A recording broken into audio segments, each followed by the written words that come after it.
आज मैं इन पकौड़ियों से क्या चीज़ बनाने वाला हूँ, आपको मेरा ये व्लॉग देखकर पता चल ही जाएगा। चले आइए मैं आपको बताता हूँ मैं क्या बनाने वाला हूँ। मैंने एक बड़ा सा थाल लिया, थाल के अंदर मैंने इन पकौड़ियों को डाल लिया। पकौड़ियों को डालने के बाद मैंने इस टेबल के ऊपर आलू की टोकरी, पुदीना और कुछ टमाटर रख लिए, जबकि मुझे टमाटर डालने नहीं थे, लेकिन मैंने गलती से थोड़े बहुत टमाटर भी इन पकौड़ियों में डाल लिए थे। मैं बनाने जा रहा हूँ गोलगप्पे। मैंने बड़े से थाल में पकौड़ियाँ डाली, फिर उसके अंदर थोड़े से गलती से मेरे से टमाटर डल गए। मैंने फिर उसके अंदर बॉयल आलू डाल लिए।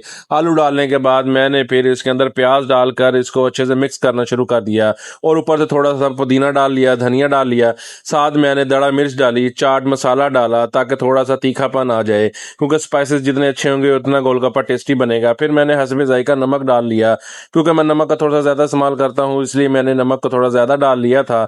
नमक के अंदर डली बनी हुई थी तो मैंने हाथ से उसको भोर कर अच्छे तरीके से जो है ऊपर सारे मसाले के ऊपर डाल लिया था ताकि अच्छे तरीके से मिक्स हो जाए, इसमें कोई डली ना रह जाए। फिर मैंने इसके अंदर थोड़ा सा ज़ीरा पाउडर डाल लिया और थोड़ा सा जो है इसके अंदर मैंने गरम मसाला भी डाल लिया ताकि इसको जो है लाजवाब और थोड़ा जायकेदार बनाया जाए। मैंने ये सारी चीज़ें मसाले डालने के बाद कपड़े से हाथ साफ किए और एक चम्मच की मदद से मैंने फिर सारे पेस्ट को अच्छे तरीके से मिक्स करना शुरू कर दिया। जब ये अच्छे से मिक्स हो गया फिर मैंने इसके अंदर थोड़े से चने भी डाल लिए। चने डालने के बाद मैंने जब इसको दोबारा मिक्स किया तो पकौड़ियाँ टूटना शुरू हो गई थी, लेकिन बनी बहुत ज़बरदस्त थी। पेस्ट जो है बहुत अच्छे से तैयार हो गया था। फिर मैंने खाली गोलगप्पा उठाया और गोलगप्पे को उठाकर मैंने जब इसके अंदर फिलिंग की तो ये गोलगप्पा बिल्कुल तैयार हो गया था। और उसके साथ मैंने थोड़ा इमली वाला पानी भी डाल लिया था। इसके अंदर मैंने टाटरी नहीं डाली थी, मैंने इमली वाला पानी बनाया था। और यहाँ पर मैंने तैयार करने के बाद जब मैंने इसको टेस्ट किया, जायका तो बहुत ही लाजवाब था, मज़ा आ गया।